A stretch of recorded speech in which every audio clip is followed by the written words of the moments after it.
see you there. I was just looking at this picture of a 1961 Singer Rocketeer. You may notice among its many glorious features that it does in fact look like a rocket ship from Lilo and Stitch, and that is absolutely not why I fell in love with it on site.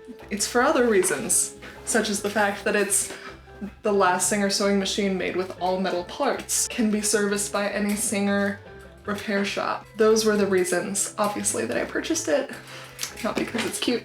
I bought a vintage sewing machine. So this is the first machine that I have purchased in my sewing endeavors. My white sewing machine that I got was a hand-me-down from a friend who just didn't use it anymore and had a different sewing machine.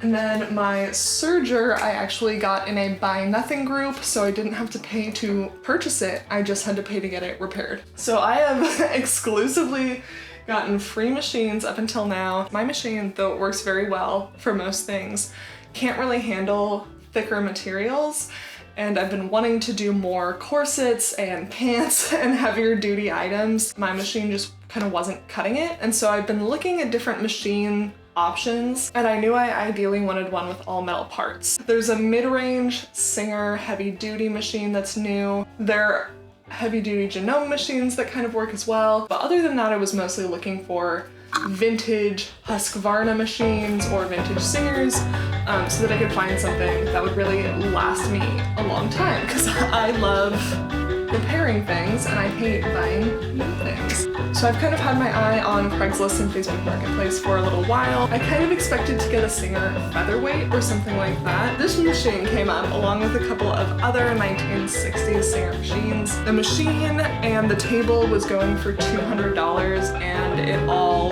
worked, and that's kind of something you don't always get with vintage machines. A lot of the time people are selling them. It's like, as far as I know, it works. I immediately called the woman and she said it was available, and so the next day I went out with my friend's truck and we picked up this machine. I've seen these machines going from anywhere from $150 to $300, but the fact that it is all serviced and oiled, and she was telling me how to take care of it, and she printed out the manual for me, which was very sweet. You might be wondering, where's the machine? Well,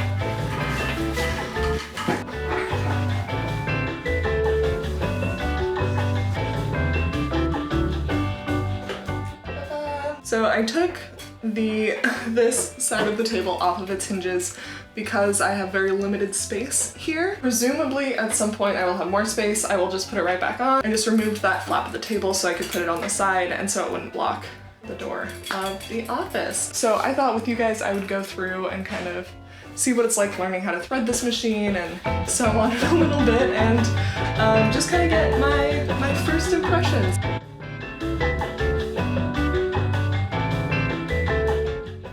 I feel like my serger made learning this new machine so much easier. So threading the machine, the Rocketeer, is harder than threading a modern sewing machine, but easier than threading a vintage serger. You kind of have to put it through a couple of circles and hooks and wrap it around a tension wheel and bring it up and then put it through the hook and then down and then thread it. Issues that I have had with it, I've had some problems with the tension disc where the thread will get like really tight in it and either break the thread and I have to rethread it, or I just have to like pull it out of the tension disc. But other than that, it has been sewing so well, so smoothly. Every time I think I'm having a problem with it, I just rethread it and then it's fine. When I thought I was having tension problems, I just needed to rethread it.